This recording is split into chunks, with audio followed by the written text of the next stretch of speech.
Hi, this is Deb Preachuk on behalf of PurePharma. Today I'm going to introduce to you the standing at wall with scapular presses exercise. In order to be able to do this exercise, you're going to need an empty wall, and I'm going to demonstrate that for you now. So, find an open area where you can do this. A back of a door works really well. To begin, you need to stand up with good standing posture, and if you're unfamiliar with what that is, or even what it feels like, I'm going to give you some of those cues and little tips and tricks to help you perform at your best at home. So to begin, you want to step about 1 to 2 inches away from the wall with your feet about 6 inches apart. Pay attention to your ankle position. If you tend to overly supinate or pronate, try to make that correction. Angle your toes in slightly. It'll be about a fist distance apart. That might make you feel a little pigeon-toed, but you'll get more familiar with that and comfortable with it as your posture improves and progresses.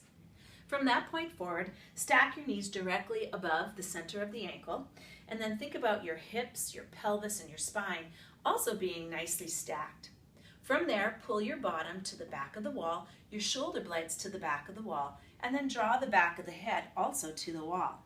Now this is where you might run into some difficulty because the head and the neck might be in this rounded and forward position.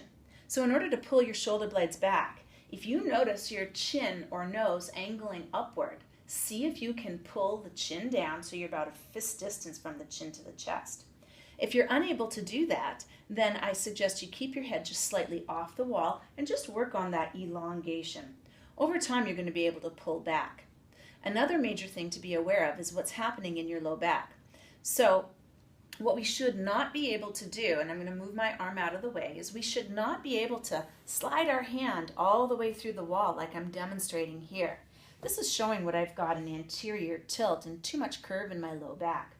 In order to remedy this, you're going to think about pulling your belly button towards your spine. That's going to pull your pelvis into a more neutral and loaded position in this static posture. And you're going to do the best that you can. Ideally, you should only be able to go from the first joint to the knuckle back through there. But again, just do the best that you can when you're first learning. From there, once you've got all those things connected, you want to avoid what I call giving up something to get something. So you want to stay focused on where the exercise is happening, and that's going to be through our shoulder girdle. And you want to avoid things like making a fist or tensing up the neck, shrugging the shoulders.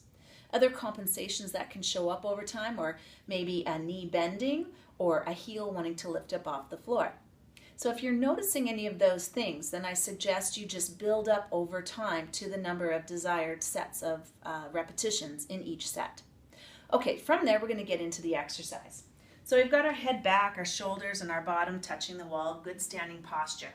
You're going to rotate the shoulder in the socket to open up your cage, and then use your shoulders to pull your arms back to touch the wall, palms open, and fingers extended, nice neutral wrist. The exercise from this point forward is fairly simple. We're going to just work on squeezing our shoulder blades together, 1 Mississippi, and release. Try to avoid rebounding and letting yourself come up off the wall. You're going to do 20 repetitions. Set number 2 is the same, however, we change the head position. We allow our head to come off of the wall.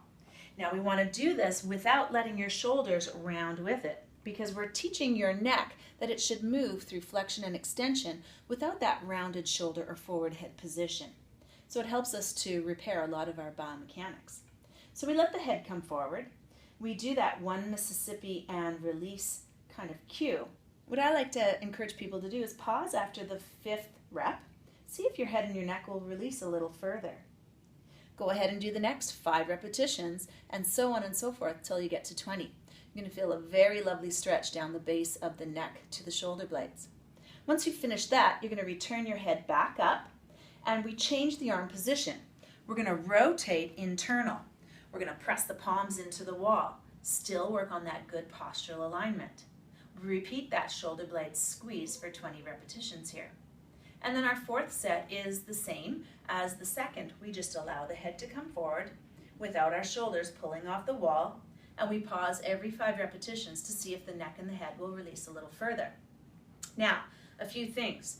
If you experience any old symptomatic pain in that exercise, that's not the right exercise for you.